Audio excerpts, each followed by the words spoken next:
Olá pessoal, tudo bem? Então esse vídeo aqui ele vai ter o intuito de falar um pouquinho sobre a nomenclatura de reforços, sejam mantas e tecidos, e a gente vai fazer um plano de laminação, vai fazer algumas contas referentes a um plano de laminação e também custos aqui, até para vocês irem se familiarizando um pouquinho com essas nomenclaturas e quando eu falo de plano de laminação, o que significa isso. Isso aqui vocês vão ver em outra disciplina também, possivelmente junto com o professor Ricardo, mas é interessante vocês já começarem a se habituar com esses termos, plano de laminação, entender o que é isso. Então vamos começar com nomenclatura de tecidos, né? Como vocês viram, existem diferentes tipos de reforços disponíveis no mercado, e esses reforços têm diferentes configurações, e consequentemente eles também têm diferentes nomenclaturas. Então aqui tem alguns exemplos de nomenclaturas de tecidos e manta também, né? Então, geralmente essa nomenclatura ela inicia com uma letra que já representa qual é a configuração que a gente está trabalhando. Então, quando é manta é M, né? E quando é tecido biaxial é biax, triaxial triax. Quando é tecido tramado, né? Então biax e triaxial são aqueles que são costurados um sobre o outro. E quando é tecido tramado é o woven, que é esse que está descrito aqui embaixo, né? Então, as primeiras letras já vão definir qual é o tipo de tecido que vocês estão trabalhando.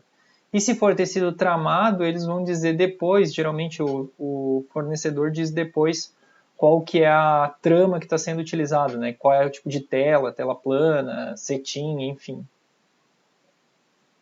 Aí a gente vai para os números, né? Os primeiros números aqui para a manta. Esse número na sequência da letra M é referente a quantos gramas tem por metro quadrado. Então aqui significa que a gente tem uma manta de 450 gramas por metro quadrado, a gramatura direta. Já para tecido, a unidade utilizada é a unidade inglesa. Então ele se refere a quantas onças por jardas quadrada. E a gente não está tão habituado com essa unidade, então a gente vai fazer alguns cálculos aqui para ver o que significa cada um desses números aqui. Então, os dois primeiros algoritmos aqui se referem ao tecido, então a gramatura do tecido em onças por jardas quadrada, e os dois algoritmos seguintes se referem à manta quando esse tecido é combinado com uma manta. Então, quando tem uma manta costurada diretamente nesse tecido. Então, se a gente não tem manta costurada, a gente vai ter um número 00 aqui. Então, por exemplo, 2400 se refere a um tecido sem nenhuma manta costurada, e o 2408 é um tecido com essa gramatura de 24 aqui, e 08 significa que ele tem uma manta costurada com essa gramatura. Bom, e o que significa esse 24 aqui e o 08, né? Então a gente vai agora fazer a conversão da unidade de onças por jardas quadrada para a unidade de gramas por metro quadrado que a gente está mais habituado. Então, quanto que vale uma onça? Vale aproximadamente 28,35 gramas e com uma jarda quadrada, eu botei em metro quadrado aqui, dá 0,836 metro quadrado. Então, fazendo essa conversão aqui, uma onça por jarda quadrada equivale a 33,75 gramas por metro quadrado.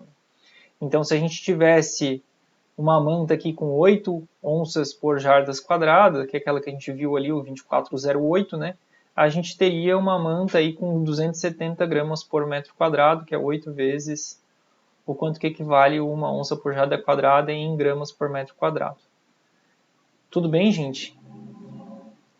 Então essa conversão a gente pode fazer também para os demais números, né? Então aqui 1808 significa que a gente tem um tecido de 18 onças por jarda quadrada, que equivale a 600 gramas por metro quadrado, e uma manta de 270 gramas por metro quadrado. Então esse tecido aqui, a gramatura dele é o próprio tecido mais a manta que está costurada, então ele tem uma gramatura total de 870 gramas por metro quadrado.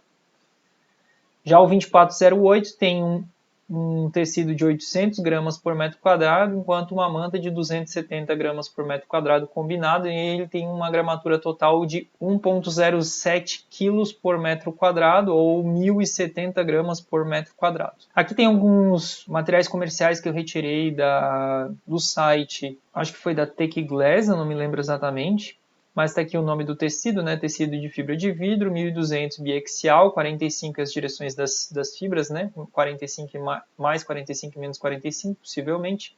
Então, esse 1200 refere-se a um tecido de 400 gramas por metro quadrado, sendo que ele é balanceado, né? Então tem metade dos fios para um sentido, metade dos fios para outro sentido, mais e menos 45. Esse aqui é um tecido 1808, que a gente já viu anteriormente, veio combinado, né? Então ele tem metade dos fios aí numa direção 0 e a outra metade dos fios na direção 90 para o tecido, cada um com 300 gramas por metro quadrado, somando 600 gramas por metro quadrado e mais uma manta combinada de 270. Então esse tecido no total ele tem 870. Aqui a gente tem 1070, está errado esse número, esqueci de mudar aqui, então é 400 mais 270, que tem 1070 gramas por metro quadrado, é um tecido 2408.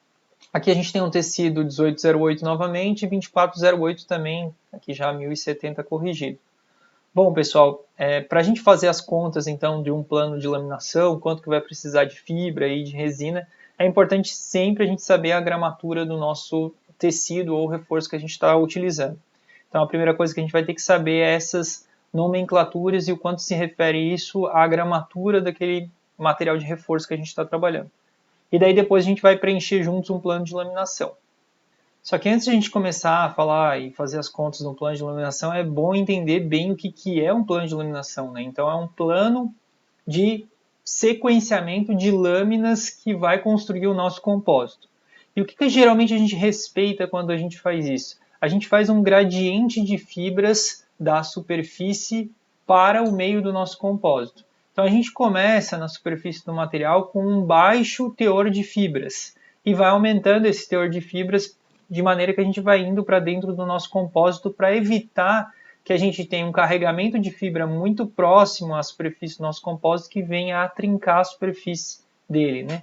Então, geralmente, quando a gente constrói um pano de laminação, a primeira camada exterior é uma camada de gel coat. É aquela que a gente vai ver na superfície de acabamento, por exemplo, de um compósito, de um casco, né? Então, aquela superfície branca lá, ela se refere a esse gel coat aí, que é a base de resina.